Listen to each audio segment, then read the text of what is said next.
Welcome to the My Mind is a Weapon podcast.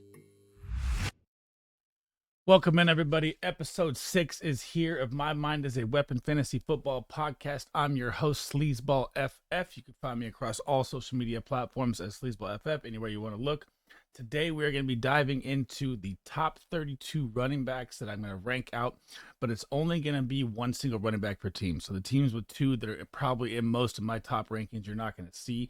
So I'm going to be targeting just a single running back on that team. Running backs that you're going to be missing today are Raheem Mostert, David Montgomery, Jayeln Warren, Brian Robinson, Tyjae Spears, Javonte Williams, which is crazy, and Nick Chubb. And when I talk about the other running backs on those teams, I will dive into why I don't like them and everything in the top 32 rankings. Now, you can find me on Apple and Spotify. All the support is appreciated. We are also going to be live on YouTube at the same time. And let's get it started here, guys.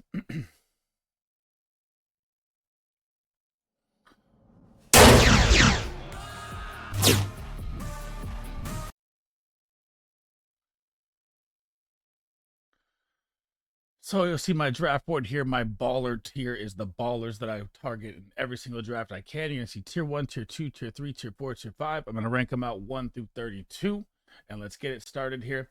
The number one easily every year, whenever he's healthy out on the field, is always going to be Christian McCaffrey. I don't want to hear that, oh, he's turned 28, he's getting older. The man fumbled in the Super Bowl. He's pissed off. He's been working his ass off all offseason. He's going to do it again. He's going to score again over 350 points just like last season. I don't know why anyone would not take this guy number one. It blows my mind that this is happening. Now, the number 2 running back here, this is where I jump up a little different than most people. You're probably going to see Bijan or Brees right here. For me, it is Saquonda forever, Saquon Barkley joining the Philadelphia Eagles. This man has been my favorite running back for years, and he is finally out from the Giants' demise. He backpacked that team so crazy last year, still finished as RB13 last year. And he had nothing, no quarterback, no offensive line, nothing going for him. His ADP is at 12 right now, and I'm willing to take him over Jonathan Taylor, over Bijan, over Brees. I love this man so much heading into this season. My RB3 coming in here is going to be, again, another difference than most people in Jonathan Taylor. You get Anthony Richardson back healthy. You have no holdout this year, which held him back last year with his contract. You have a top 3 offensive line. They added Adonai Mitchell, more weapons for the defense to worry about. There will be no loaded box with Michael Pittman, Downs, and Adonai Mitchell out there. Jonathan Taylor is ready to bounce back and absolutely feast this year. Number 4, now we're going to get into it here. Bijan Robinson. Plus side for him is he always gets the dome games. Arthur Smith is out of town. Kirk Cousins in town. Darnell Mooney, little piece added to help the wide receiver core. Kyle Pitts supposedly going to line up at wide receiver and tight end. Just like Jonathan Taylor was talking about, the boxes will no longer be stacked with Desmond Ridder at quarterback or Heineke. This is going to be an explosive, possible RB1 season for Bijan. I just like the other guys ahead of him, purely because we don't know how it's going to go with Tyler Algier, who's a great handcuff piece. Number 5 is going to be the RB2 from last year, Breece Hall. I know he did all last season without Aaron Rodgers and still was RB2, so I can't really argue that, he's going to be 5, but this is my only point against it. He had so many blow-up games, the consistency wasn't there as much as the single blow-up games at the end. When you drop a 50-point game, of course, you're going to be boosted up to the top of the running back rankings. That's very rare to happen, which happened to him at the end of the season last year, where he had like 17 catches in one game and went bananas. With all the weapons around, Mike Williams added, Malachi Corley in the draft, offensive line help, Braylon Allen behind him, who looks like he's built in a lab. I'm a little lower on Brees than Moore, but still definitely in my baller tier, definitely number 5. Number 6, Jahmyr Gibbs. The updates are that he's going to be lining up at wide receiver out the slot. He's going to get more touches. This guy would be my RB1 if David Montgomery was out of town, right? So with Jahmyr Gibbs, the Lions offense, they're also going to be playing 90% of their games this season in a dome. I think it's like 14 out of 17 games or something, like 80%, that they're never going to deal with weather. Massive number 1 offensive line. They carried 2 top 10 backs last year, and Montgomery was hurt. Jahmyr Gibbs is going to the absolute moon this season. I have him at number 6. Number 7 is my favorite. Devon the Hurricane season is here. I honestly could put him in the baller tier as well. This man can win you a game by himself any given week. Supposedly, he's bulked up. If you've seen the pictures, he's going to be running more routes. They're going to get him more involved. All the updates point to the moon for him. And again, with Raheem Mostert here, Raheem Mostert's turning 32. His injury laundry list to his career is ridiculous. He's not going to get 21 touchdowns again. I don't see that happening for Mostert. They did draft Jaylen Wright, which will I don't think could be much of a piece unless injury happens to one of the two stars here. And Raheem Mostert's older. I mean, this is going to be the A-Kane show all the way. People that are letting him fall in drafts are absolutely crazy. I love Devon A-Kane at all cost. Number 8, another one I got to talk about here. Kyren Williams. Now, this man last season was putting up Christian McCaffrey numbers. I know there was no depth behind him, which is why they brought in Blake Corum. The Blake Corum truthers are going to be really, really mad at themselves if they think that he's going to overtake Kyren Williams' job just because they drafted him in the 3rd round at Michigan and he ran for so many years. Dude, that's college, man. The pro level is a lot different. I like to stick with the content and the players that put up the numbers actually on the pro level before I even judge into rookies that did it in college. I see Corum at a 30% split, and all these running backs, like these top 8 right here, to me, all have a chance at RB1. I mean, that's ridiculously how good these top running backs are to me. Number 9, the old man, the myth, the legend, Derrick Henry lands with the Ravens. The RPO play between him and Lamar Jackson is going to be an absolute nightmare for defensive coordinators. And I think they're going to ground and pound the run more than you think at all. I'm not even excited or willing to draft any of the Ravens wide receivers really at cost. And I think that Derrick Henry's going for 15, possibly even 20 touchdowns this season on this team. And his value is very, very underrated at ADP of 24. Number 9, we're heading into Travis Etienne land here. Now, again, he could be an absolute steal at value for Etienne because last year he was RB3. He's going off the board at ADP 18 right now, which puts him at RB7 coming off the board. And Tank Bigsby is really, really bad handcuffed behind him. So, I mean, this side is still going to see the full workload. They add Brian Thomas Jr., they lose Ridley. Evan Ingram's about to go off this season. They bring in Gabe Davis, who I don't really like. But all the signs are there for him to outproduce his ADP, and I love Travis Etienne at value. To round out at number 11 here, Joe Mixon gets to go to the Texans with C.J. Stroud, Stephon Diggs, Tank Dell, Nico Collins, Dalton Schultz. How are they going to stop these guys? This box is going to be wide open at all times. And the plus side to why I have Henry as a top 12 running back or at number 11 is when they're ahead. They're going to be ahead in so many games this season. I don't see the Texans behind in a lot of games, maybe 5 or 6, which is still not bad at all. And he's going to close these games out. RB5 last year with no Joe Burrow, and now put him on an electric offense like this. I cannot wait to see Joe Mixon and the Texans. Number 12, Isaiah Pacheco. I made a bold call on my Twitter that he will lead the NFL in rushing, but I don't have him as like a top 10 overall because the pass work, I think it's going to be, to CEH now with McKinnon out of town. But if Pacheco does get the full pass down role, this guy could have an absolute monster season with Mahomes, getting Xavier Worthy, getting Hollywood Brown. Just like the rest of these top running backs above, the weapons around them are so good that you can't even look at the box at all. He's going to be running like a freight train. The only concern I have with him, again, is running like a freight train. Like the injuries that could happen to him, very, very nerve-wracking with the way he runs. Number 13, I love this pick right here.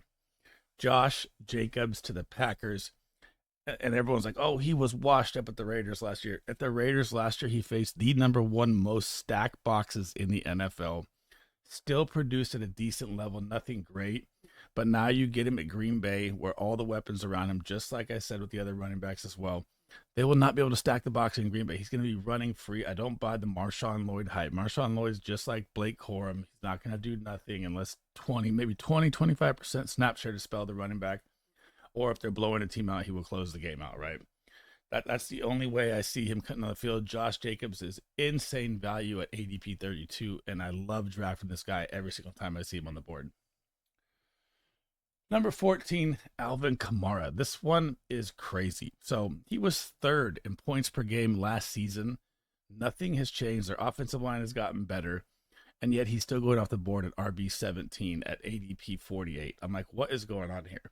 This is my favorite value still at running back this season. I know he's looking for a contract, could hold out. That is a little nerve-wracking, scary stuff going on. But I don't think it's going to affect anything. I think he's playing for a new team next year, and I think he's showing his talents right here this season, and this is all or nothing, all in for Kamara, and his value is going to be through the roof at where you can draft him at right now. Number 15 coming in here, another one of my favorite running backs, James Cook. Last season, didn't find the red zone touchdowns like he should have. I know Josh Allen's still going to steal some, but as soon as Joe Brady took over as offensive coordinator, you saw James Cook explode onto the scene. He was being used wrong for the first half of the season. Now you have Stephon Diggs, Gabe Davis out of town, and it seems like no one is talking about this guy, James Cook. At the value you can get this guy right now, which is right at 42, is insane. And so on most draft boards, he's going above Kamara. I have Kamara over him. I like the PPR value better. But this guy's going to see a full workload. I don't buy any of the Ray Davis. Again, rookie hype behind him. Not buying none of that. The James Cook show is here, and the value is here to be had, and he will win some leagues this year. Number 16, Rachaad White. Last year had very, very, very struggled for yards per carry. Last year was very, very low. His receiving work was through the roof. I have dropped him a lot lower than other running backs because Dave Canales is out of town. He saved Baker Mayfield's career, the QB whisperer, the great offensive coordinator. Now he's the head coach at Carolina. And with Rachaad White, I just don't know how it's going to play out yet volume-wise. Like Bucky Irving coming in, that makes me a little nervous with how much usage they put on Rachaad White last year, kind of like the Blake Corum thing with Kyren. But Kyren's a different breed than Rachaad White, in my opinion. But with the Bucs offense coming in, I just have to see how it goes first. But I like him at exact value of like RB16, RB17. The next guy coming up here is one of my absolute favorite running backs to draft at value. And if this guy you don't target, I'm telling you, he's going to win you leagues this year. It is Zamir the Zeus White. Oakland Raiders have Alexander Madison behind him. They bring in Dylan Labe. That's nothing. We know what Madison did. Madison had an NFL record last year of like 7 carries inside the red zone where he got negative yards. The man is not going to do anything to touch Zamir White's workload. Zamir White was RB9 over his past 4 games when Josh Jacobs got hurt last year, averaging 23 touches a game. And yeah, he even caught passes out the backfield. This guy's value right now going at 76 is insane. I think he's one of the massive league-winning steals that all of you should be targeting in your drafts. Number 18 here, another guy that is super undervalued, James Conner. Now you have Kyler healthy. Trey McBride, who I have as my tight end 1 this season. They bring in the electric phenom Marvin Harrison Jr. to go along with Greg Dortch and Michael Wilson. And everyone's like, oh, Trey Benson's going to take his job. Trey Benson, Florida State, he's going to come in. James Conner, injury always happens. Yeah, he always misses like 1 or 2 games a year. I mean, if you look at the past 3 years, I think it's like an average of 2 games a year. James Conner just posted 2 days ago that 1,000 yards is his floor, and this man is going to explode this season. This is like my favorite 2 running backs right here, Zamir White and James Conner to target at value, which is league-winning upside. Number 19 here. Kenneth the K9 Walker gets a new offensive coordinator in town. Like I was saying with Rachaad White. So about 2 years ago, you had Dave Canales as the quarterback's coach in Seattle, and Geno Smith goes to the Pro Bowl, and Seattle's offense looks great. Dave Canales leaves, then Seattle, it looks sluggish, terrible. He gets hampered by a couple injuries, but he still is so electric with the ball in his hands. Anyone that thinks Charbonnet is going to touch this guy's workload is wrong. He's like a Barry Sanders type. I can lose 10 yards and turn it into a 50-yard play. So quick, so shifty. His cuts are so good. I'm such a fan of K9. It's just tough to put him above these other 18 I have right now with the situation, because I don't know if they're going to be just full passing, because Ben Grubb's from Washington, full pass attack, right? So you got already the updates of DK Metcalf moving all over the line. You're going to have Jay Season for a full-blown breakout is what everyone's expecting. And you got Tyler Lockett, the old man there still. So, and now they're talking even Noah Fant breaking out. So I mean, this whole offense is on a full breakout kind of prediction. I just need to see it kind of first with them. Coming in at number 20 here, Ramondre Stevenson finally gets a decent quarterback. We'll see how Drake May works out. The only thing that's scary here is Van Pelt, as the offensive coordinator, has never had a running back with over 47 receptions in a season. And that's why you draft Ramondre Stevenson, right? You draft him for the volume of getting all the pass work of the Patriots playing behind. I mean, they're not going to win maybe 5, 6, 7 games this season. And his value is going to be made for the pass game, not the run game. So very worrisome with the offensive coordinator and how it's going to play out here as well. But I do love Ramondre Stevenson at value right now. He's going at 59, so he's even above James Conner and Zamir White, which is crazy to me. I'd rather have James Conner, Zamir White, and their workload over his, because you're going to get rush yards, ground and pound, and it's going to be a lot different for the Patriots. At number 21, the very, very, very scary Aaron Jones. Now, for me, in drafts, you're not going to see his picture on here. I like to get Ty Chandler here because I'm so worried about Aaron Jones and his injuries. 5 to the right leg, MCL, hamstring, foot. I mean, all on one leg. His entire injury career, which is a laundry list of injuries, is all on one leg. So that leg he's almost turning 30 this season, very brittle. The opportunity is there if he can stay healthy. It's going to be massive. But I mean, that's like kind of so many players in the league said about, oh, if he's healthy, he's going to ball out. He is like an 80% risk for me at re-injury. Very, very worried to draft him. I have him mostly off most of my boards, unless I take a dart shot in a different league, like just to do it. I'm staying away from Aaron Jones mainly, but injury. But I have him above these other running backs because his talent is better if he stays healthy. That's for sure. Number 22 here, Najee Harris. Didn't get his 5th-year option picked up. Gets Arthur Smith. The Pittsburgh Steelers have the A+ draft. This guy's rushed for 1,000 yards every single year of his career, and he's never missed a game. And yet he's not getting extended. That's very, very weird to me. If it's going to be a Jayeln Warren split with him, how it's going to play. I think he'll get the goal line work like normal. It could be a value pick here, but again, if you looked at Bijan Robinson last year, it was supposed to be the rookie explosiveness of the year. Arthur Smith didn't really know how to use him. So getting him as offense coordinator makes me very, very worried for Najee Harris. Number 23, DeAndre Swift goes to the Bears, gets 3 wide receivers around him that are amazing. But the problem here, and everyone should think this in right now, take this in, Caleb Williams and DeAndre Swift are going to have the worst offensive line, possibly worse than college teams with how bad it is. It's going to be a really, really different looking run game and maybe some passing attack at the backfield. But DeAndre Swift, again, is one of those players that I'm avoiding at cost. I don't like him at his ADP. I wouldn't touch him in the 6th round at all. I've found better value around him. I'd even take Raheem Mostert over him in the 9th. So I'm very, very worried about DeAndre Swift. But again, if the opportunity plays out and I'm wrong, it could hit, and I'll leave him right here at 23. 6, 12, 18, 20. All right, running back 24 heading in here, Tony Pollard. Now, everyone is worried about Tyjae Spears and Tony Pollard's last season. But to quote my guy Disco, Tony Pollard last season was learning how to walk again off of his injury. And you could tell, even when he got on that breakaway run for the Cowboys, he got snatched up after like 40 yards and he was wide open gone. You can tell that his health wasn't there.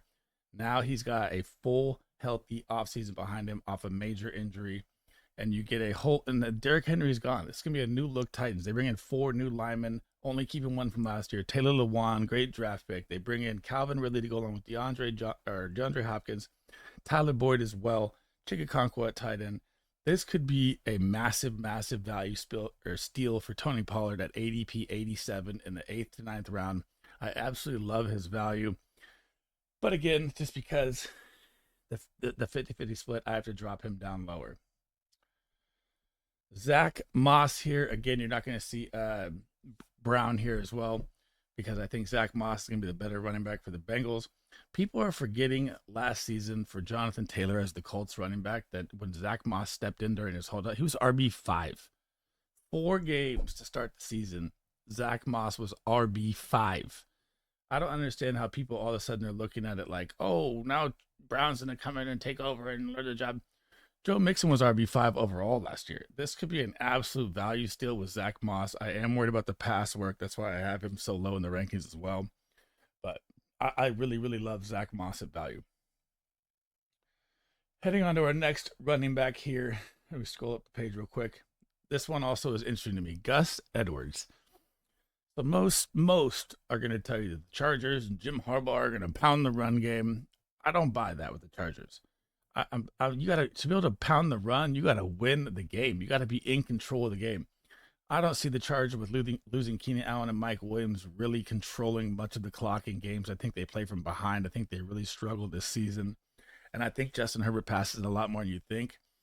To me, I like the value early in the season with him, but I'm willing to take that late dart throw on J.K. Dobbins if he can stay healthy very, very late in drafts, because his pass down work will be a lot better than Gus Edwards.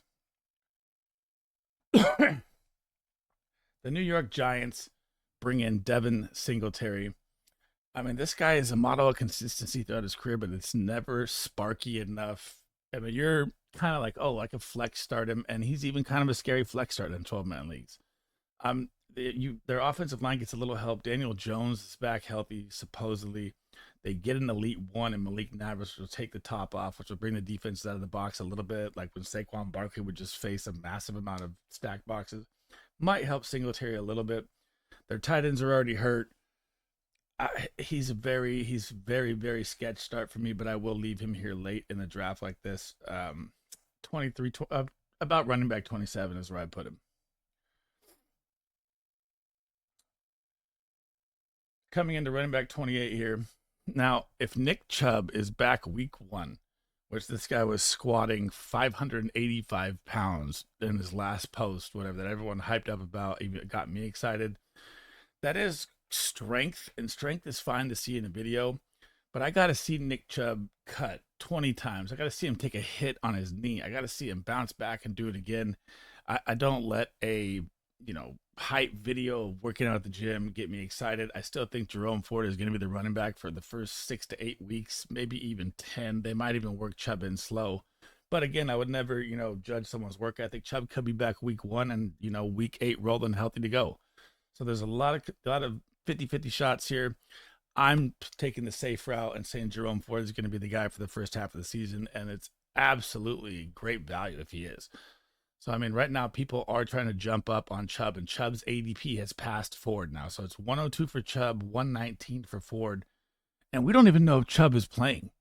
So if you can get the value of 10th round of Jerome Ford, that's an absolute steal. The Browns' #1 defense, top 3 O-line. The defense is going to give them more opportunities offensively. Deshaun Watson's supposed to be back in the groove. They bring Jerry Jeudy in the slot. More help to the wide receiver to draw the defense away. This could be an absolute steal play here for the first half of the season. And we don't know, possibly the whole season. So you never know how it's going to play out yet. This one's very sketch, but man, give me Jerome Ford at round 10 all day, every day. This is insane value. But again, if Chubb comes back, this could change. Heading down to tier 5 here. We are going to have... cancel that out. I picked the wrong one. Jerome Ford? What? Okay. I'm going to start off tier 5 with Ezekiel Elliott. Now, I think the Cowboys are done for, guys. I'm not just saying that because I'm a Niner fan, even though the Niners smash them every year in the playoffs. But you have two star offensive linemen out of town. The Cowboys cannot pay anyone. They're cap strapped. They bring in Zeke to go along with Dowdle. They have Dak and CD. You still got Brandon Cooks out there. I think they're really, really going to struggle in the run game. But Zeke is also very, very good pass catching back. If you watched him with the Patriots last season, he absolutely thrived. He had like 7 catches a game. He was averaging like 13 points a game and 0.5 PPR as well. So if he is the true like #1 running back they're going to use, like they brought him in for, even on a cheap contract, I've just seen too many updates of McCarthy saying this is going to be a rotational between all 3 backs, and we may bring in another one, and all it's very super sketch to me, and he's being not paid enough for me to be super excited to grab Zeke right now. And I think the Cowboys offense is going to be absolute shambles. Second in tier 5 here, coming in is Austin Eckler. I didn't put Brian Robinson in here because I feel like Austin Eckler is being disrespected like absolute bonkers to me, right? This man is a top 10 running back for 7 years straight, has one bad year, and everyone falls him off the cliff like he's done. I know he's on the older side, but you have Cliff Kingsbury, who runs a top 5 paced offense for the past 3 years. Now he comes into the Commanders, and this offense is going to be moving, and I don't see Brian Robinson thriving in the catching game at all. This is going to be the Austin Eckler show in the pass game, 100%. So, coming into my next running back, I got my cat going nuts next to me, of course. Now, this guy right here is one of my monster league winners down the stretch. He's in a Nick Chubb moment, and it's Jonathan Brooks. So Dave Canales, man, this guy just knows how to make everything work. He's just an offensive-minded genius. He goes to the Panthers. He gets all weapons for offense. He gets Xavier Legette. He gets Jonathan Brooks. He gets Jatavion Sanders. Now, Chuba Hubbard looked decent last year, and we haven't seen him practice yet. I haven't seen anything off the knee yet. If I know that Jonathan Brooks is going to be at least healthy by week 4 or 5, I move him up right next to Ramondre Stevenson. Right now, I don't have enough information. I obviously like him better than anyone in tier 4 to tier 5 as well. But if he's not going to be healthy till week 9, I cannot rank him above the volume that other running backs are going to see. But he is my league winner down the stretch this season. He's going to win people championships. I promise you this. I love Jonathan Brooks down the second half. I just don't know how it's going to play out yet. Now, coming in at 32, you guys are going to love this one. I told you at the beginning, there's no Javonte Williams on this list. Javonte Williams, to me, I wouldn't even touch. I wouldn't draft. I wouldn't ever, even if the value fell to me like 3 rounds later ADP, I still wouldn't draft him. I am fully sleeper of the year is going to be Jaleel McLaughlin. If you hear anything from the camp reports from Sean Payton, all they do is pump this guy up. He averaged 5.8 yards per carry as a rookie last season, undrafted, UDFA. And now you got Javonte Williams, who has no tie to the coaching staff. They have no contract for him next year.